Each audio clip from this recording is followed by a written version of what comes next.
Good morning guys, ito na naman ako, naghanap na naman ako ng malibangan ko kaysa umupo ako kasi wala nga akong ginagawa. Ayan, naglibang-libang ako at pinagtitripan ko na naman yung gabi ko na kuhain kasi kumbaga sa matanda na rin din to mga ilang buwan na to, kaya pinag-harvest ko at tapos yung mga bagong singil niya ay ipagtatanim ko na naman, o diba?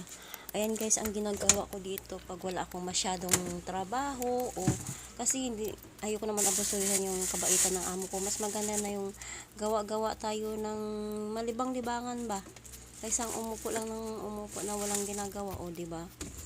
Tsaka yung amo ko hindi nag-uutos yan. Wala yan siya pakialam kung anong gagawin ko. Kaya ito, kaya marami akong mga gabi, kaya ayan, sinisingil-singil ko at ipagtatanim ko na naman, o diba?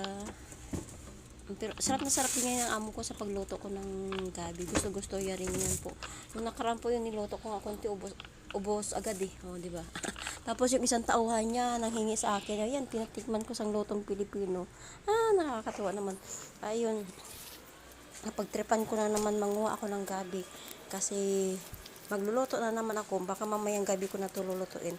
At mga maliliit na itong mga gabi, yan ay pagtatanim ko para sa panibagong pananim, Inday Baliday. Guys, nanguha na naman akong gabi, tapos nagtanim po ako ng mga panibago kasi sa sobrang dami ko ng gabi. Ayan po, mga bagong tanim po yan.